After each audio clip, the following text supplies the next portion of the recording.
at the mysterious ruins of Konar Sandal in eastern Iran, once a city of 20 or 30,000 people. Part of the still largely unknown Gyroft culture recently uncovered there. A clay seal from Akkad has been discovered, complete with cuneiform and two facing figures typical of Sargon and his successors. It seems Akkadian travellers came here to barter with the trader lords of Gyroft. Standing side by side with their contemporaries from the Indus Valley civilization. In bartering for the chlorite vessels, expertly crafted by the region's workmen.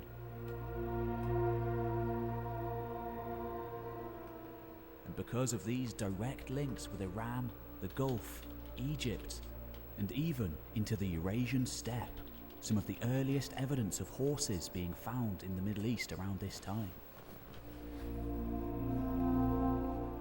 Akkad prospered.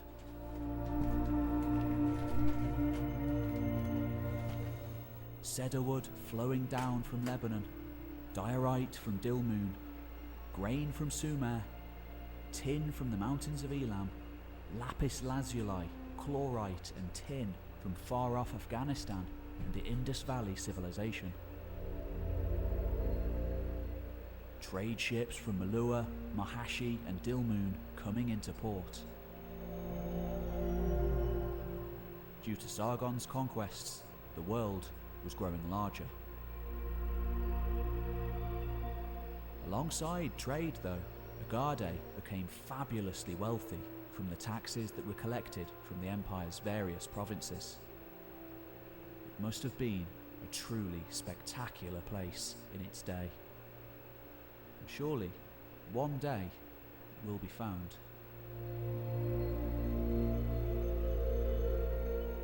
The Sumerian king list claims that Sargon ruled for 56 years, an incredible length of time in which such a charismatic leader would have without a doubt left an indelible mark on the society that he ruled over.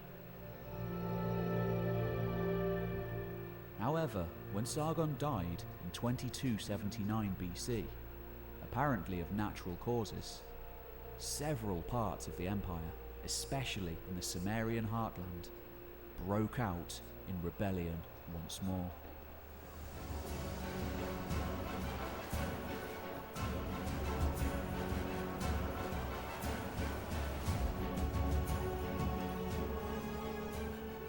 Of all the artifacts of the Bronze Age world, the monuments, the statues, the inscriptions that come down to us today, few would compare to a single piece of metal casting supposedly ordered by the second monarch to rule over the Akkadian Empire.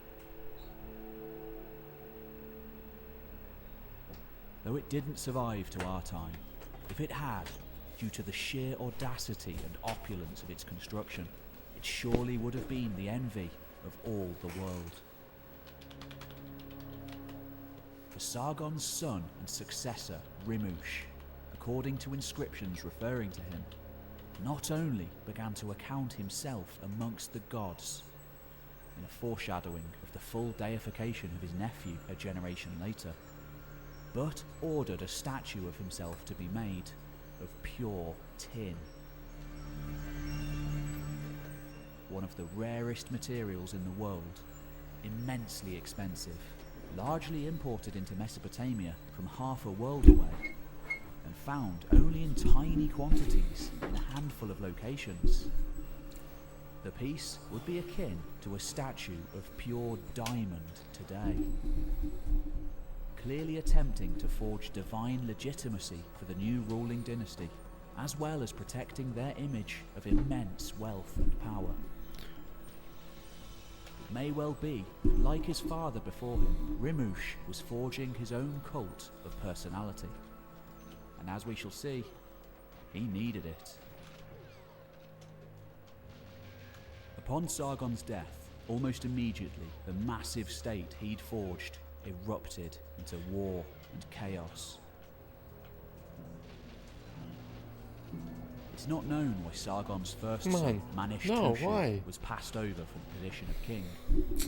But given the tendency of later Terrible. Mesopotamian rulers to do the same, it may be that Rimush possessed certain qualities of kingship that were desired over his brother, such as decisiveness and a certain level of ruthlessness that would be vital if the empire were to survive its founder's death. Though it may also be that due to a total lack of primogeniture or succession policy, simply the strongest ruled. And Rimush seized power from his elder brother. For Rimush, as with every Akkadian ruler, it would be a baptism of fire, with most of the major Sumerian cities rising up to fight him, including Lagash, Adab, and Umma. Clearly inheriting the strong standing army from his father, the king's retribution was swift.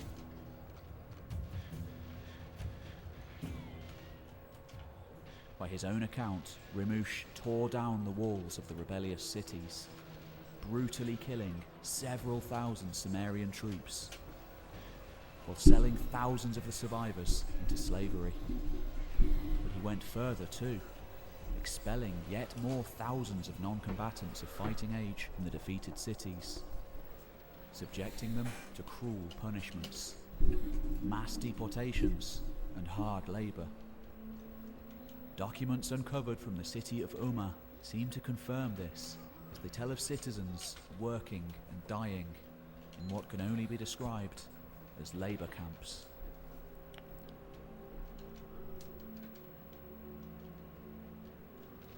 Once the rebellions had been crushed, Rimush stripped many of these cities of whatever remaining lands they had, and like Sargon, distributed them to his supporters.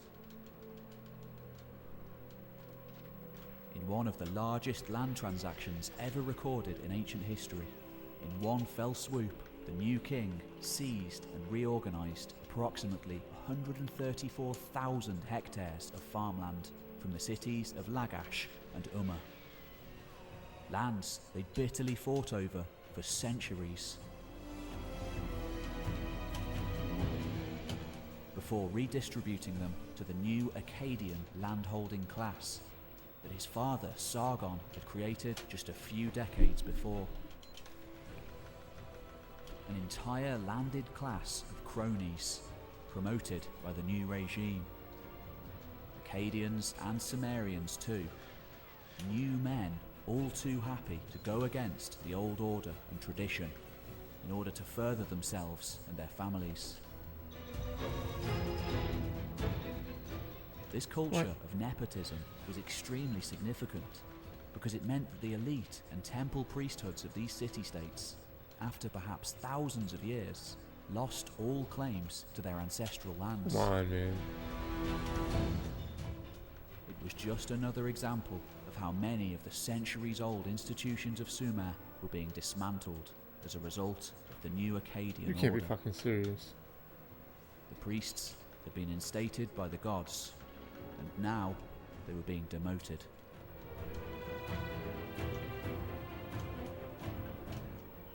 Yet revolts continued to rage throughout Rimush's reign, in many parts of Akkad as well as the south. One of these was in the city of Kazulu on the Euphrates River, which had years before also revolted against Sargon, only to have many of its citizens butchered.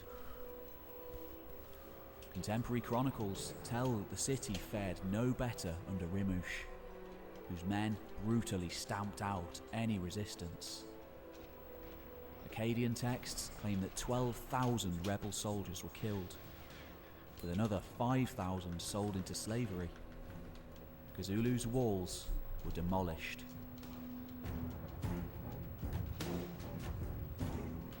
Similar accounts have also been given for campaigns in Elam, a similarly ancient region of city builders. Oh, please. In addition to the thousands butchered, inscriptions on various objects detailed the large quantities of plunder brought back to Agade, and the city of Nippur, center of Mesopotamian religion. By the end of his reign, Rimush's success in mercilessly defeating his enemies had clearly gone to his head.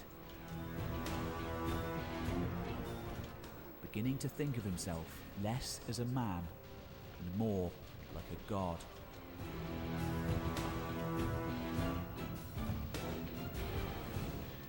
Soon enough, though, he would be proved to be mortal after all.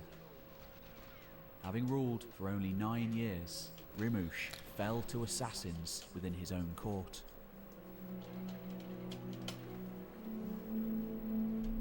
Allegedly using not daggers or poison, but cylinder seals, strangling him in a back room. The texts that have been uncovered so far do not state who orchestrated the murder. Though, being such a brutal ruler, he had no shortage of enemies. The most likely scenario, though, is that the assassins acted under the orders of the elder brother, Manish-Tushu, who promptly ascended the throne, inheriting the many wars his brother had started.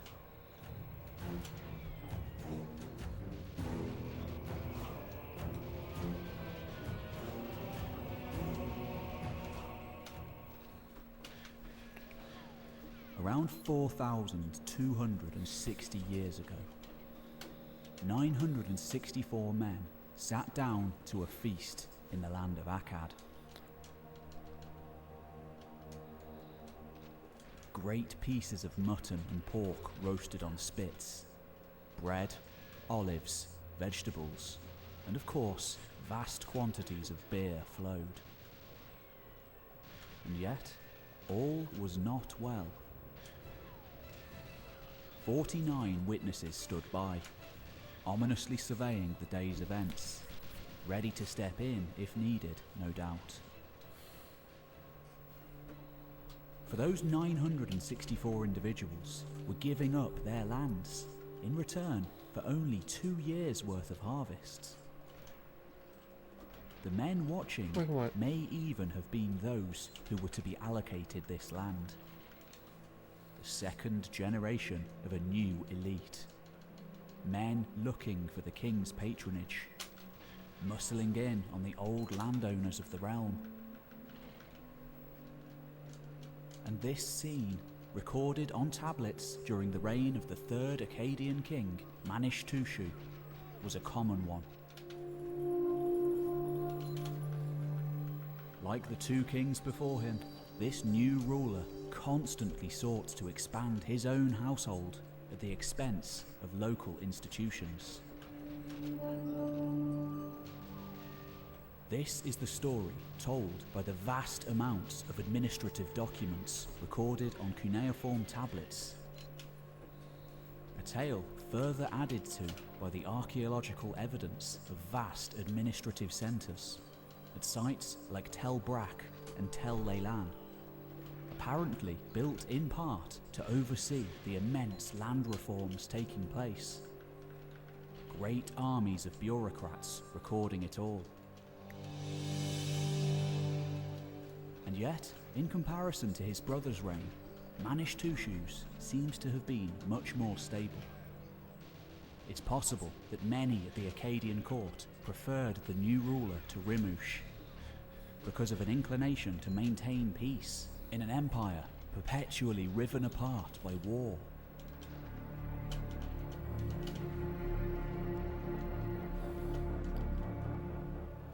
A situation perhaps added to by Manish-Tushu's indignation at being passed over for rule in favour of his younger brother.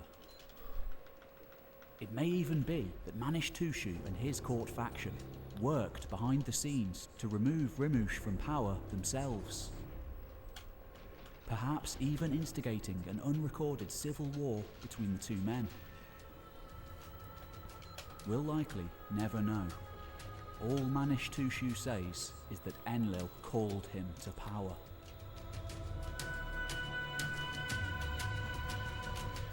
Rather than starting new wars by brutally making examples of those who rebelled, Manishtushu quietly finished his brother's conflicts, before focusing his efforts on promoting commerce and opening up trade links with places as far away as Egypt.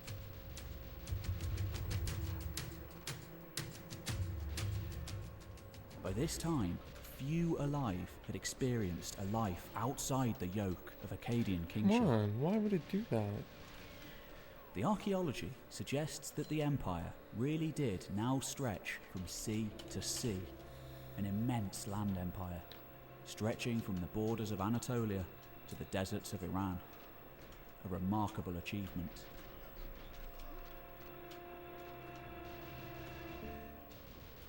Many items survive from this time, from excavations all over the Middle East. And yet, one relic in particular is perhaps the best example of the immense power of these earliest emperors. The obelisk of Manishtusu.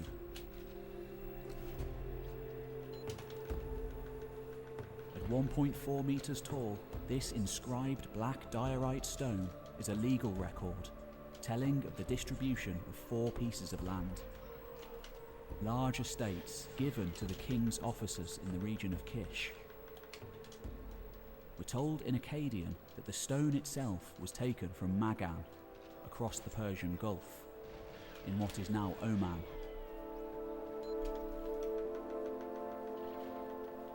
Loaded onto boats and docked on the quay at Akkad, where the king fashioned his statue and dedicated it to Enlil. This is a material previously unknown in Mesopotamia. What? And then, just like his brother before him, in 2255 BC, the king was murdered.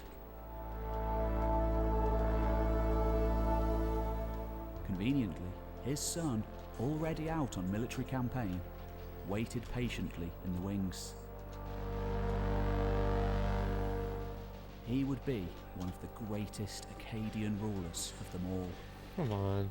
Overseeing a new, unparalleled age of sophistication in art, society, and commerce. This is the age of Naram Sin.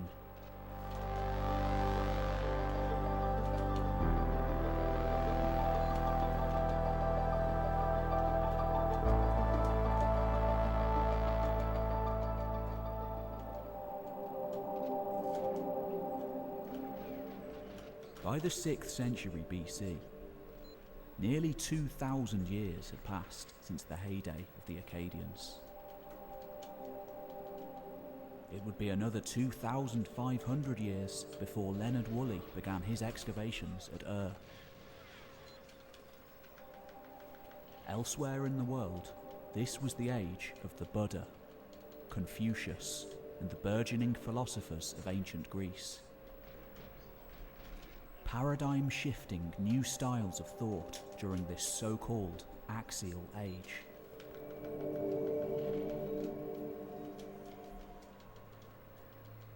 And yet, in Mesopotamia, where the great kings had never truly lost their power, just consolidating it into the strongest contender, a near unbroken line of culture still stretched back to the very first cities of the world. And at that time, Babylon was the greatest of them all. Some 200,000 occupants lived and died amidst the magnificent gardens and colonnades, centre of the all-powerful Neo-Babylonian Empire. And it was here, in the year 550 BC, that one of the first archaeological digs in history was carried out. In that year, we're told King Nabonidus led men to Sippar to uncover the foundation deposits of the temples of Samas the sun god, Anunitu the warrior goddess, and the sanctuary that Naram Sin had built to the moon god in Haran. Nabonidus then restored all of these sites to their former glory. But he went further too, attempting to date the archaeological artifacts at Naram Sin's sanctuary. Though his estimates were off by around 1500 years. Naram Sin was clearly still a popular and renowned figure in Nabonidus' day. But what of that king? Why him, and not his father or uncle? Well, like Sargon, Naram Sin was portrayed as the model warrior king. Later in his career, he'd presided over the very apogee of the state, the very heights of architecture and material goods. A time known in art history as the classical Akkadian era, to differentiate it from the earlier and later eras. And yet, he would be one of Mesopotamia's most controversial rulers too, with a scathing story later told about him.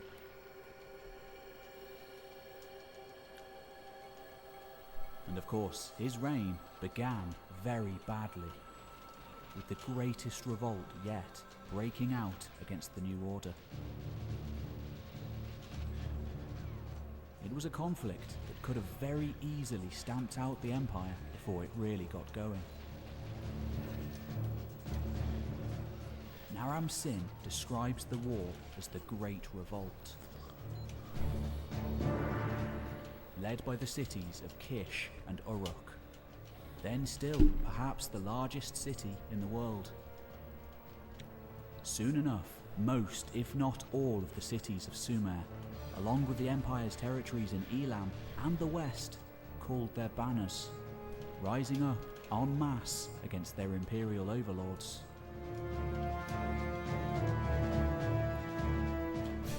According to Naram Sin's inscriptions, it took at least 9 battles, but ultimately all of the rebel cities were defeated and order brought back to the realm. In what had now become standard practice in Akkadian warfare, the vanquished suffered tremendously. In Kish, the Euphrates River was filled with the bodies of dead soldiers who'd defended the gates of their city, while another 2,500 were slaughtered once the Akkadians breached the walls. And the destruction didn't stop there. After the fighting had come to an end, as punishment, Naram Sin tore down Kish's walls and had the city flooded.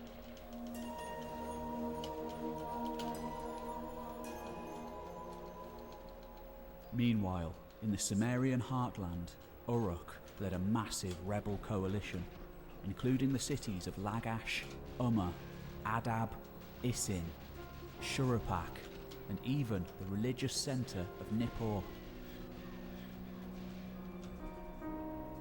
They too, especially Uruk, suffered nearly the same fate as Kish, with thousands killed. Their lofty, already ancient city walls being torn down, and in what seems to have been a hallmark of Akkadian campaigns, their cities flooded.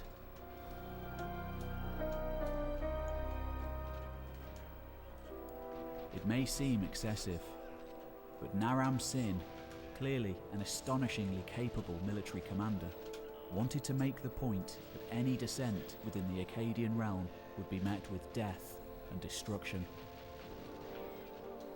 Finally, with the state under control, Naram Sin could focus on not only ruling, but expanding his borders yet further.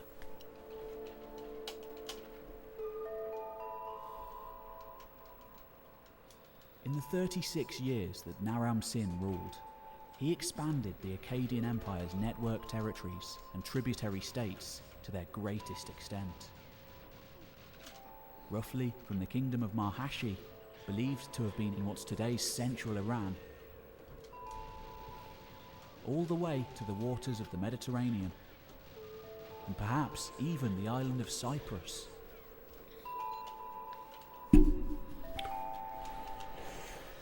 One of his many victories is commemorated on the famous Victory Stele of Naram Sin, in which he is seen defeating tribespeople of the Zagros Mountains, trampling the bodies of their fallen warriors.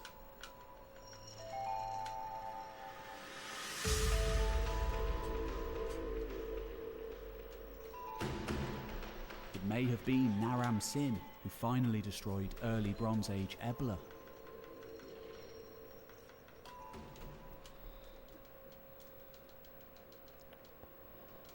Inside the empire, such was his iron grip that a level of stability does seem to have been reached, allowing less warlike pursuits to be furthered. Naram Sin, for example, was the first Mesopotamian ruler to boast of his hunting prowess, a tradition that would go on for millennia. Though, like all Akkadian rulers, he failed to integrate traditional Mesopotamian leadership with his new order. Naram Sin's reign was the most magnificent period in the entire history of the empire, both militarily as well as economically. It's from the records of his foreign campaigns, not to mention the great monuments erected, such as his victory stele, that Naram Sin is mostly remembered as a fierce warrior king.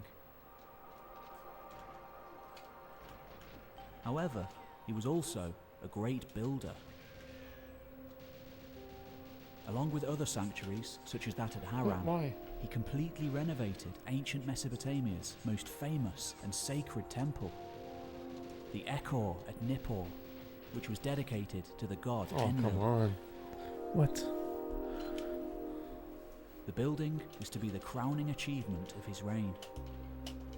Once finished, it would have been an immense sight to behold, one of the most ornate ever constructed.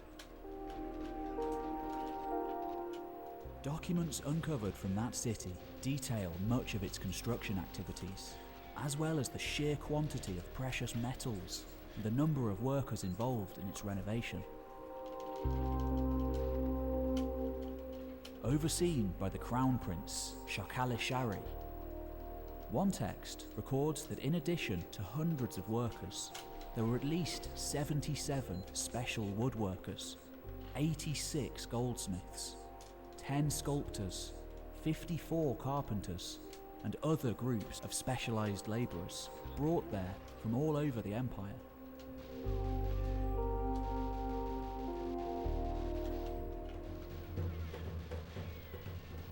By this time, very few, if anyone, left alive had experienced a time before Akkadian rule. And thus, Naram Sin dominated religion. Perhaps seeing his predecessors' downfall in their only being viewed as mortals. Naram Sin had other ideas, seeking to claim a total monopoly over religion. He had a number of daughters, establishing them as priestesses all over Sumer, thus forging intimate links with the various temples. Naram Sin, though, didn't just worship other gods and goddesses. He believed himself to be a god as well. In one inscription found on a monument in the ruins of a temple, the great king wanted the world to know the following.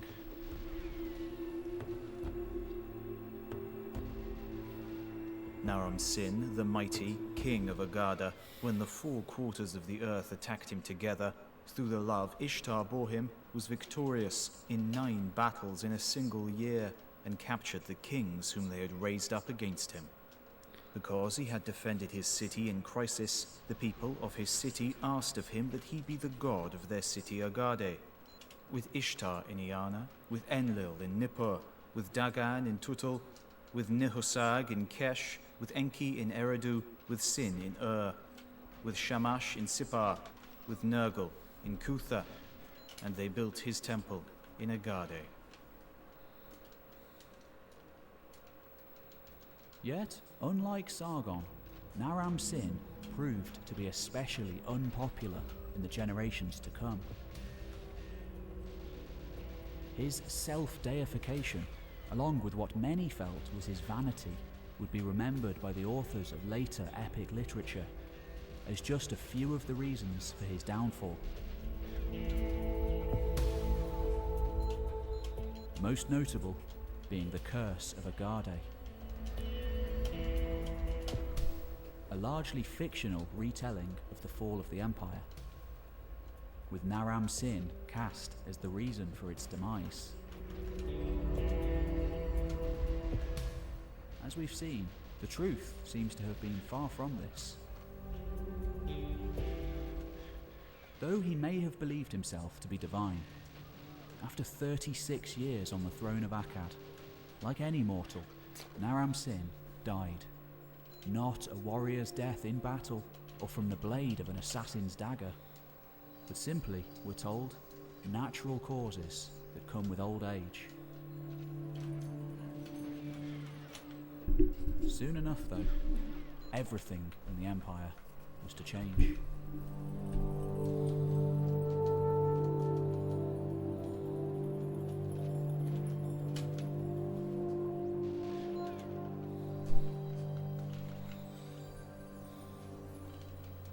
In 2217 BC, when the new king, Shakali-Shari, came to the throne, the Akkadian Empire stood at the very height of its size and prosperity.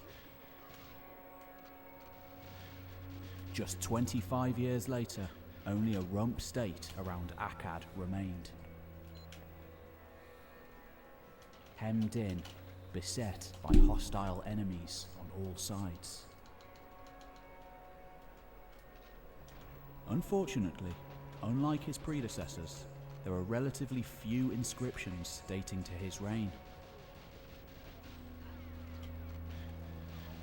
So it's hard to get a clear picture of the goings-on in Mesopotamia at this time. We know he fought a bitter struggle against Gutian and Amorite invaders, amassing at the peripheries of the realm. And not long into his reign, the south finally managed to shake off Akkadian rule. Though the exact details are lost. Several revolts are mentioned in the Akkadian sources. But the outcome of these events, given the Akkadian propensity for propaganda, often remains uncertain.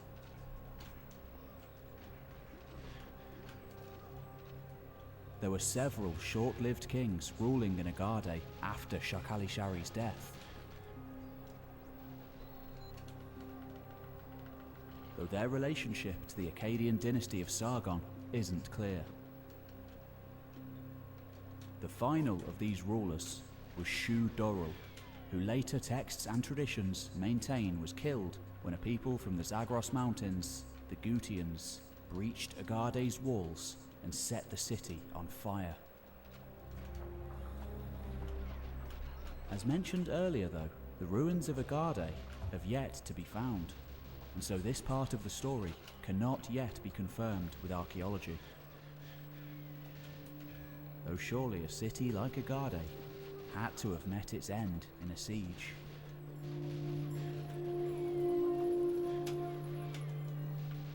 In recent decades, a new culprit for the empire's demise is often named by a majority of scholars. Scientific data suggesting an unprecedented drought descending on the land between the two rivers. Specifically, the northern regions around Akkad, an already marginal environment at the best of times. This drought, which also may have put an end to Old Kingdom Egypt and a variety of other Bronze Age states alike, lasted for years. possibly even decades.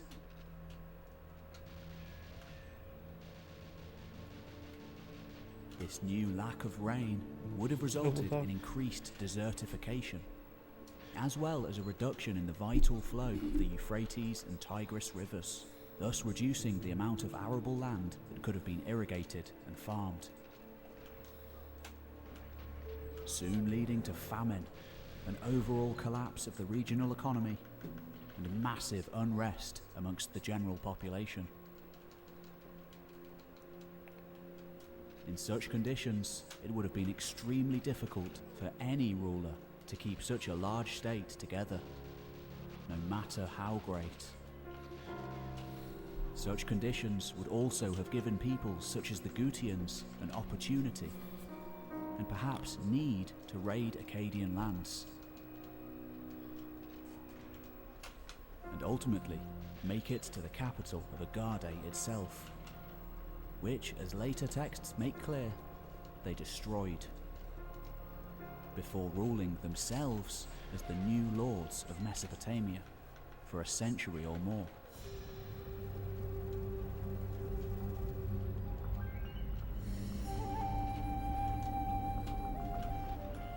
The story doesn't end there though, at least not in the popular Sumerian and Akkadian literature that would follow a century or two later, once some semblance of order was restored by the final Sumerian dynasty, that of Ur, which formed its own successor empire to the Akkadians.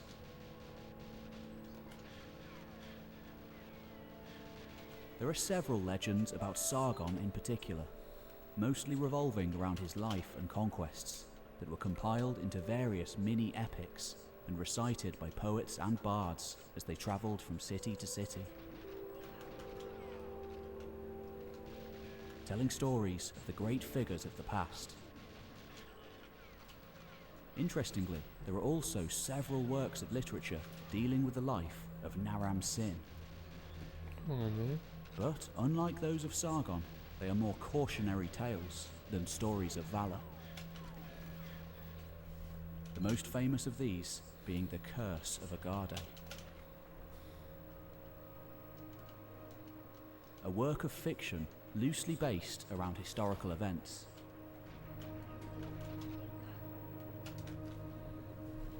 The Curse of Agade tells of the fall of Naram-Sin and the glorious city of Agade. For reasons unknown to Naram-Sin, Enlil, the chief deity of the Sumerian pantheon, withdraws his favour from the city. The Akkadian king implores the gods to give him a sign or an omen as to how he can win back their favour. But it's all in vain. After 7 years of frustration, in anger, Naram-Sin sends his men to destroy the Ekur, Enlil's holy sanctuary in the city of Nippur. As punishment for his actions, Enlil sends the mountain people known as the Gutians, along with famine, to ravage Agade and its people. The overall moral of the story is that no one should question the gods, let alone act with such haste and disrespect towards them.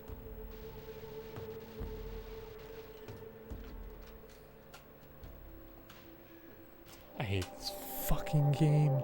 Come on, Archaeological why? findings, along with several texts from Naram-Sin's reign, tend to stand at odds Like, with what a much of what's been scam. described in the Curse What of an Agade. absolute scam.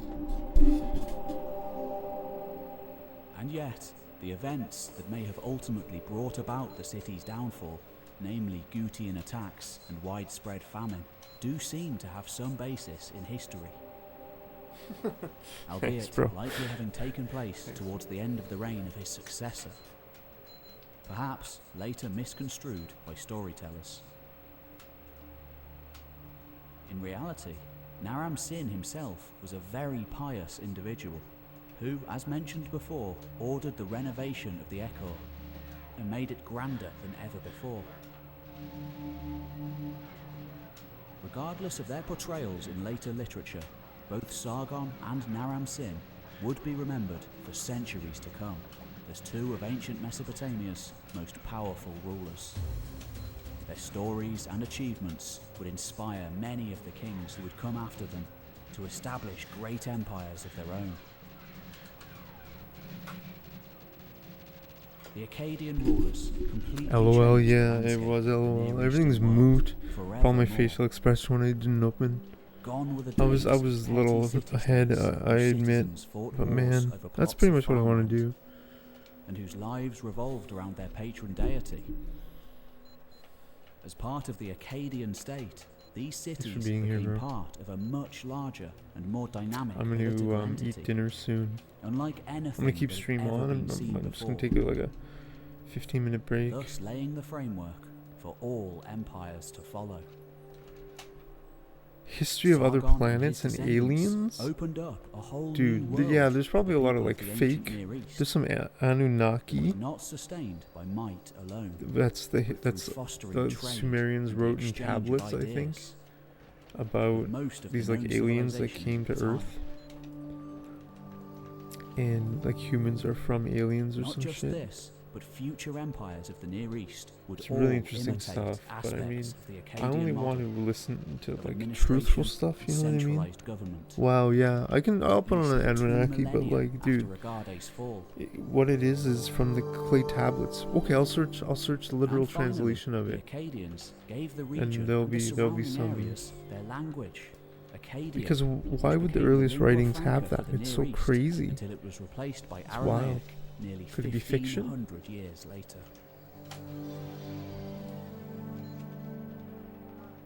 Thanks for watching. My name's Pete Kelly. You've been watching The History guy in Time. the previous video Don't said forget that to like and those subscribe. clay Check tablets out all the sometimes have content just I've random already made writings, on like that ancient little history. kid And for saying much how he's more just in jealous of future. the other And check out my other self-titled history kids at channels school too. for clothes, and Many how he more like videos he on resents his history and parents because he archaeology. doesn't have the same clothes as like the kids at Thanks for school, and this watching, was and I'll see you written in like a next time. fucking Sumerian clay tablet. So they said there's a lot of tablets that haven't even really been fully translated yet, just because a lot are just fucking like that, like children's notes. Isn't that wild? Well, I wonder if it's like actually part of a fiction, a piece of fiction, instead of an actual real note. You know what I mean? Like a child's first-person fiction book.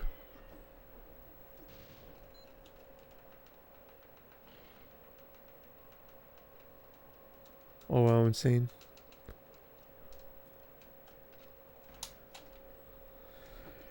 Well, didn't the moon potentially come from the Earth? An asteroid, is that fake?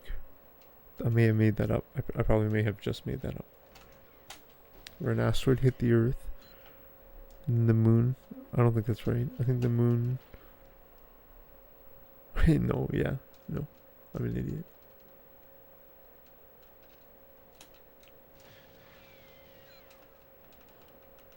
Oh,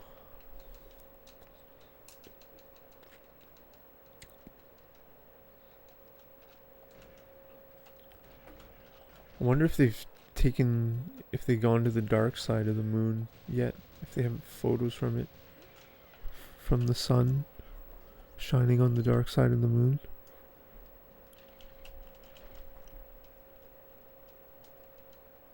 It would just be like photos of the moon, though. Not very interesting, I guess. They would just be different.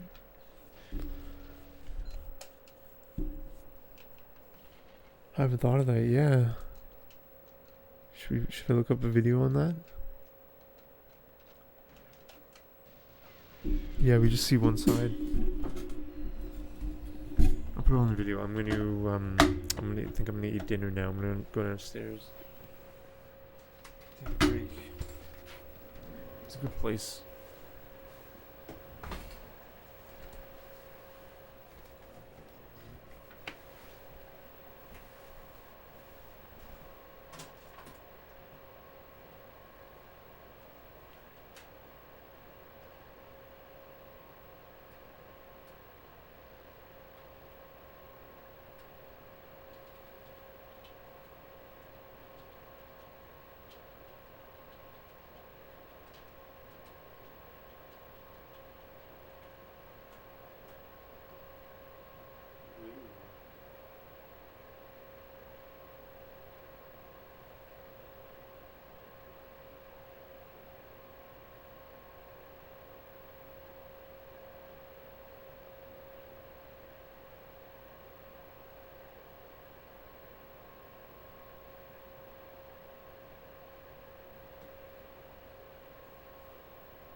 Yeah, it just looks like the moon.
This production is brought to you by the World History Encyclopedia and the study of antiquity and the Middle Ages. Eridu Genesis. Written by Joshua J. Mark. Narrated by D.W. Draffen. The Sumerian Flood Story, also known as the Eridu Genesis, Sumerian creation myth, Sumerian deluge myth, is the oldest Mesopotamian text relating the tale of the Great Flood, which would appear in later works such as the Atrahasis, 17th century BCE, the Epic of Gilgamesh, circa 2150 to 1400 BCE, and most famously, the story of Noah and his ark from the biblical book of Genesis, circa 1450 BCE. The story is dated to circa 2300 BCE in its written form, but is thought to be much older, preserved by oral tradition until committed to writing. The extant work is badly damaged, with a number of significant lines missing, but can still be read and easily understood as an early Great Flood story.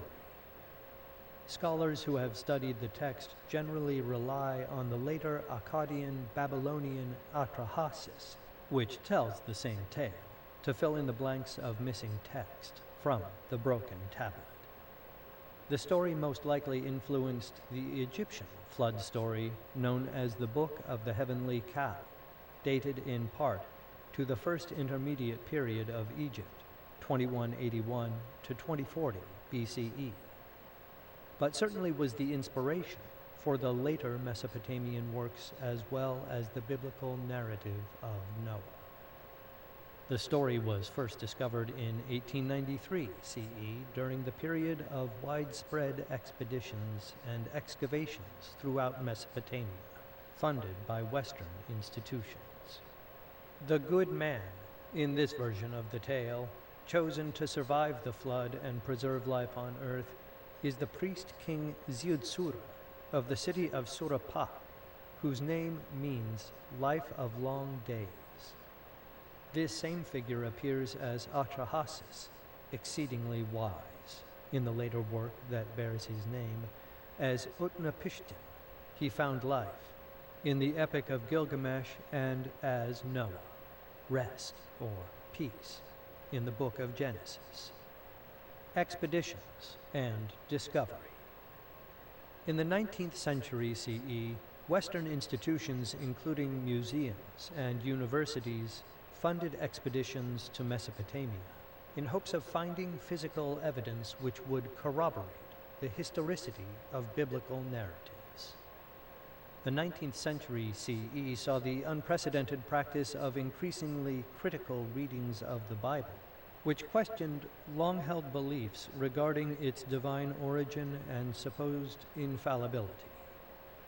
This age of skepticism would see the publication of Darwin's Origin of Species in 1859 CE, suggesting that human beings, rather than being created by God as a little lower than the angels, Psalm 8:5, evolved from primates. In 1882 CE, the German philosopher Friedrich Nietzsche published his work The Gay Science, containing the famous line, God is dead, and we have killed him, alluding to the seeming triumph of technology and secularism over traditional religious belief. Prior to the rise of secular skepticism, and even during the period when Darwin and Nietzsche were writing, the Bible was considered the oldest book in the world, completely original, and of divine origin. This view was encouraged by the work of the Archbishop James Ussher, lived 1581 to 1656 CE, creator of the Ussher chronology, which, relying primarily on the book of Genesis and referencing other biblical narratives, dates the creation of the world to 22nd October, 4004 at 6 p.m. Since the Bible had been written by God, it was infallible and could be trusted not only in dating the age of the earth, but for any other aspect of human existence. The expeditions sent to Mesopotamia were supposed to find evidence supporting this view, but found the exact opposite. Cuneiform tablets, deciphered from the mid-19th century CE onwards, challenged the traditional view of the Bible directly, in that they contained a number of stories, motifs, and symbols, which appeared in the biblical narratives and predated them. Among these was the Sumerian flood story, the first known account of the tale people of the time knew as Noah's Ark. The badly damaged tablet was discovered in the ruins of the ancient city of Nippur by an expedition funded by the University of Pennsylvania in 1893 CE.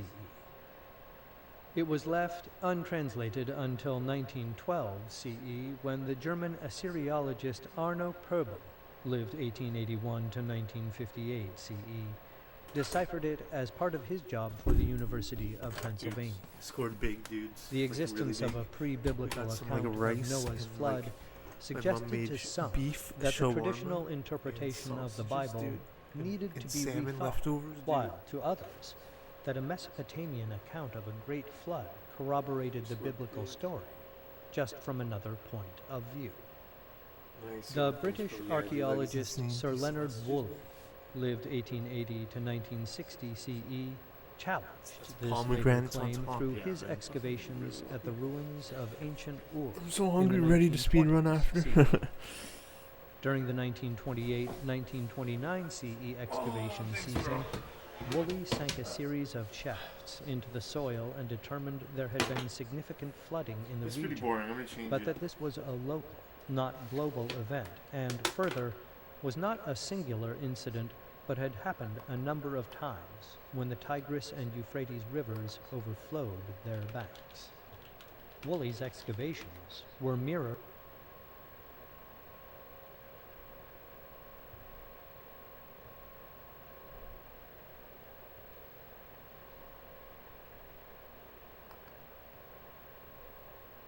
Ancient legends, myths, and religions from around the world have spoken of gods and angels, not always in the spiritual sense, but actual flesh and blood beings interacting with mankind. Many of these ancient cultures had vast knowledge of mathematics and astronomy, attributing their knowledge as being handed down from the gods. Who were these godlike beings known to one of the oldest civilizations, the Sumerians, as the Anunnaki? We will explore the mysteries around the Anunnaki and search for hidden answers in the new episode of Secret Origins. Welcome.